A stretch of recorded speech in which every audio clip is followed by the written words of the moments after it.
बिस्मिल्लाहिर्रहमानिर्रहीम। इसके बाद हम देखते हैं कि role of physics in technology and engineering. Physics का टेक्नोलॉजी और इंजीनियरिंग के अंदर क्या रोल है। तो physics has an important role in the development of technology and engineering. Physics का यानी बहुत अहम रोल है। तो इस जो टेक्नोलॉजी और इंजीनियरिंग में जो साइंस की वजह से जो चेंजिंग आई है उसने इंसान की लुक को चेंज कर दिया है। आज जो है इंफॉर्मेशन मीडिया और मींस ऑफ कम्युनिकेशन ने पूरी दुनिया को एक ग्लोबल विलेज बना के रख दिया है। और इसमें देखें जो जितनी भी डेवलपमेंट है ये टेक्नोलॉजी और इंजीनियरिंग के अंदर इंफॉर्मेशन टेक्नोलॉजी में ये बेसिकली कैसे है, चिप्स की मदद से है। फिजिक्स जो चिप्स जो है वो फिजिक्स के आइडियाज़ की वजह से बनी है। Computer network are product of chips develop from the basic ideas of physics. ये जो कंप्यूटर्स के में जो जितनी भी चिप्स यूज़ हो रही हैं ये फिज़िक्स के आइडियाज़ को यूज़ करते हुए उन्होंने डेवलप किए हैं। तो ये जो चिप्स हैं, चिप्स किससे बनती है जी? सिलिकॉन से। और सिलिकॉन हमें कहाँ से मिलता है? सैंड से मिलता है। इसके बाद हमारा जो नेक्स्ट टॉपिक आ रहा है वो आ रहा है फिजिकल क्वांटिटीज़। फिजिकल क्वांटिटीज़ इसकी पहले एक डेफिनेशन तो ये कहते हैं all measurable quantities are called physical quantities. जितनी भी क्वांटिटीज हम मेजर कर सकते हैं उनको क्या कहते हैं जी? हम फिजिकल क्वांटिटीज। और दूसरी डेफिनेशन जो हम बुक से रिलेट करें, अगर बुक्स को रिलेट करें तो those quantities in term of which the laws of physics are expressed. वो क्वांटिटीज जिनकी बुनियाद पर हम फिजिक्स के कवानीन बयान करते हैं। फॉर एग्जांपल जी हमने न्यूटन का एक लॉ पढ़ा है। न्यूटन लॉ क्या कहता है? Second law F is equal to ma, यानी फोर्स जो है वो किसके इक्वल है? Mass multiply by acceleration. अब इसमें देखें जो फोर्स आ रही है ये भी फिजिकल क्वांटिटी आ रही है, मैस भी फिजिकल क्वांटिटी आ रही है और एक्सेलरेशन भी फिजिकल क्वांटिटी है। तो देखें इसको डेफिनेशन से अगर जब मैं रिलेट करता हूँ, those quantities in term of which the laws of physics are expressed. Those quantities in term of which the laws of physics are expressed. अब देखिए फिजिक्स का जो लॉ था Newton second law F is equal to ma, इसमें force mass और acceleration के दरमियान उसने relation F is equal to ma। तो देखिए इन फोर्स मैस और एक्सेलरेशन की बुनियाद पे हमने फिजिक्स का लॉ एक्सप्रेस किया। इस तरह इसकी एक और एग्जांपल लेते हैं। Einstein mass energy equation, energy is equal to mass multiply by square of speed of light, E is equal to mc square. इसमें देखें E energy is equal to mass multiply by c square, speed of light का square. ये देखें ये अगर हम इसको physics का ये जो लॉ है इसमें हम एनर्जी मैस और स्पीड ऑफ लाइट के दरमियान जो रिलेशन को एक्सप्रेस कर रहे हैं तो ये फिजिकल क्वांटिटीज की मदद से हम एक्सप्रेस कर रहे हैं। तो इसकी जो डेफिनेशन क्या बनी थी? Those quantities in term of which the laws of physics are express. वो क्वांटिटीज वो मिकदारें हैं जिनकी बुनियाद पर हम फिजिक्स के कवानीन बयान करते हैं उनको बोलते हैं हम फिजिकल क्वांटिटीज। जो फिजिकल क्वांटिटीज हैं इनको हम डिवाइड करते हैं, ये दो टाइप्स हैं। फिजिकल क्वांटिटीज को दो हिस्सों में हम डिवाइड करते हैं, दो इसकी टाइप्स आती हैं। नंबर 1 में आ गया बेस क्वांटिटीज। बेस क्वांटिटीज क्या है? Those minimum quantities in term of which other physical quantities can be define. वो कम से कम वो क्वांटिटीज हैं, ये 7 है बेस क्वांटिटीज, वो क्वांटिटीज हैं जिनकी बुनियाद पे हम दूसरी क्वांटिटीज को डिफाइन करते हैं, मजीद क्वांटिटीज जो है वो अखज करते हैं, वो आगे बेस क्वांटिटीज। और ये कौन कौन सी आगे? आगे length, mass, time, temperature, electric current, intensity of light, amount of substance. Base quantities 7 है जी। इसके बाद दूसरी जो सी टाइप्स आ गई डिराइव क्वांटिटीज। डिराइव क्वांटिटीज वो हैं जो बेस क्वांटिटीज से अखज होती हैं। Those physical quantity whose definition are based on other physical quantity, जिनकी जो डेफिनेशन है वो दूसरी जो फिजिकल क्वांटिटी है उन पे बेस करती है। डिराइव क्वांटिटीज फॉर एग्जांपल देखेंगे वेलोसिटी जो है, एक्सेलरेशन, फोर्स, ये सारी डिराइव क्वांटिटी आ रही हैं।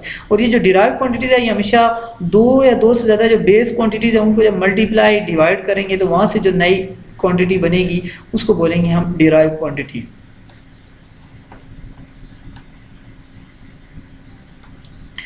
इसके बाद हमारे पास आगे जी जब भी हम कोई फिजिकल क्वांटिटी मेजर करते हैं, जब भी फिजिकल क्वांटिटी किसी भी फिजिकल क्वांटिटीज की बेस फिजिकल क्वांटिटी को मेजर करते हैं तो उसके अंदर कौन से दो स्टेप्स इन्वॉल्व होते हैं? 2 steps are involve for the measurement of base quantity. Number 1 क्या? चॉइस ऑफ स्टैंडर्ड, यानी हमने यूनिट का इंतखाब करना होता है। फॉर एग्जांपल जब आप लेंथ को मेजर करें तो आप यूनिट लेते हैं मीटर, जब आप टाइम को मेजर करते हैं तो टाइम में आप यूनिट कौन सी यूज करते हैं जी? सेकंड। तो ये जाके चॉइस ऑफ स्टैंडर्ड, यानी सबसे पहले तो हमने देखना होता है कि उस क्वांटिटी से रिलेटेड हम कौन सी यूनिट लेंगे। जैसे लेंथ को मेजर करने के लिए हमने क्या कर लिया? मीटर को चॉइस किया, मीटर हमारा स्टैंडर्ड आ गया, चॉइस ऑफ स्टैंडर्ड, या मीटर हमारी यूनिट आ गई। इस तरह टाइम को मेजर करना था, टाइम को मेजर मेजर करने के लिए हमने सेकंड को हमने यूनिट चूज किया है, चॉइस ऑफ स्टैंडर्ड ही आ गया। और दूसरा क्या आ गया, establishment of procedure for comparing the quantity to be measured with the standard. यानी अब हमने एक प्रोसीजर अडॉप्ट करना है कि हमने जो क्वांटिटी मेजर करनी है उसका उस यूनिट के साथ या उस जो हमारे पास जो हमने स्टैंडर्ड सेट किया है उसके साथ कंपैरिजन कैसे करना है। तो जो भी हमने कहा कि बेस क्वांटिटी जब हम मेजर करेंगे तो हर बेस क्वांटिटी की मेजरमेंट के अंदर कितने स्टेप्स होंगे, 2 स्टेप्स इन्वॉल्व हो जाएंगे। एक आ गया चॉइस ऑफ स्टैंडर्ड और दूसरा क्या आ गया, establishment of procedure for comparing the quantity to be measured with the standard.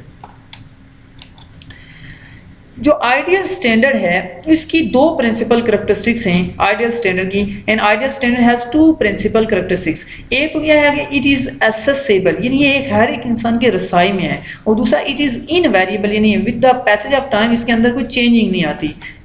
तो कितने हमारे पास जो है कैरेक्टरिस्टिक्स आ गई आइडियल स्टैंडर्ड की 2 जी। नंबर 1 में क्या आ गया, इट इज एक्सेसिबल, और नंबर 2 में आ गया इट इज इनवेरिएबल। नेक्स्ट हमारे पास आ गया international system of unit. International system of unit की डेफिनेशन कहते हैं, in 1960 the 11th general conference on weight and measure held in Paris adopted a world wide system of unit called international system. 1960 में जो 11th general conference हुई है wait और major के related, कहाँ पे, जो पेरिस में ये हुई है, वर्ल्ड वाइड कॉन्फ्रेंस हुई है। इसमें उन्हें एक ऐसा सिस्टम दिया, ऐसा निज़ाम दिया यूनिट्स का जो पूरी दुनिया के अंदर एक्सेप्टेबल है, तो इसको बोलते हैं इंटरनेशनल सिस्टम ऑफ यूनिट। इसमें हमने क्या किया, जो 7 बेस क्वांटिटीज थी उनकी उनने यूनिट्स जो हैं उनको डिफाइन किया। जैसे हमने कहा था जी, पहली जो बेस क्वांटिटी आ रही है लेंथ, तो लेंथ की जो उनने यूनिट जो है उसको जो उनने सेलेक्ट की, सेट किया है, उसको क्या आ गया जी, मीटर। और मीटर को जो सिंबल है उसको स्मॉल m के साथ डिनोट करेंगे। इसके बाद दूसरी जो बेस क्वांटिटी मैथ की जो उन्हें यूनिट जो सेट की वो आ गई किलोग्राम, और किलोग्राम का जो सिंबल आ गया वो क्या आ गया केजी। तीसरा नंबर 3 में आ गया जी टाइम की जो यूनिट आ गई सेकंड, और सेकंड का जो सिंबल होगा एस के साथ इसको हम रिप्रेजेंट करेंगे। टेम्परेचर जो आ गई, इसकी जो एसआई यूनिट है, सिस्टम में जो यूनिट है वो केल्विन आ गई, और केल्विन को के के साथ हम डिनोट करेंगे। इलेक्ट्रिक करंट जो है इसकी जो यूनिट है एम्पियर, और एम्पियर का सिंबल यूज करेंगे वो ए आ गया, capital A. Intensity of light की जो यूनिट है कैंडेला, और इसको सी डी के साथ हम इसका सिंबल होगा। और अमाउंट ऑफ सब्सटेंस मोल, इसकी यूनिट आ गई एसआई यूनिट, और इसका जो सिंबल आएगा MOL, मोल। अब डिफरेंट टाइप्स ऑफ जो यूनिट आ रही हैं, इसमें हमारे पास अभी आज हम जो डिस्कस करेंगे 2 हमारे जो टाइप्स हैं यूनिट्स की इस वक्त। नंबर 1 में आ गया जी बेस यूनिट्स। बेस यूनिट्स वो हैं जो हम बेस क्वांटिटीज को मेजर करने के लिए यूज करते हैं। Units which are used to measure the base quantities are called base unit.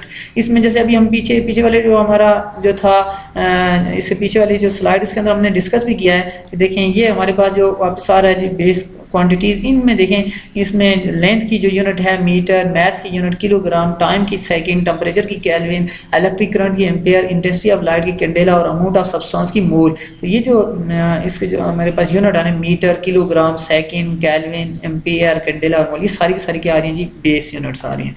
और नंबर 2 में हमारे पास जो यूनिट टाइप्स ऑफ यूनिट में आ गया सुप्लीमेंट्री यूनिट्स। सुप्लीमेंट्री यूनिट्स वो यूनिट्स हैं जिनके बारे में अभी तक ये जो है वो डिसाइड नहीं हुआ कि आइदर इनको बेस यूनिट में हम कंसिडर करें या डिराइव यूनिट में कंसिडर करें। तो units which are neither base nor derived are called supplementary units. तो सुप्लीमेंट्री यूनिट्स के अंदर 2 तरह की हमारे पास आएंगी, एक आएगी रेडियन और दूसरा क्या आ गया, स्टी रेडियन। रेडियन और स्टी रेडियन, इनके बारे में इंशाल्लाह नेक्स्ट जो टॉपिक होगा उसमें हम डिस्कस करेंगे।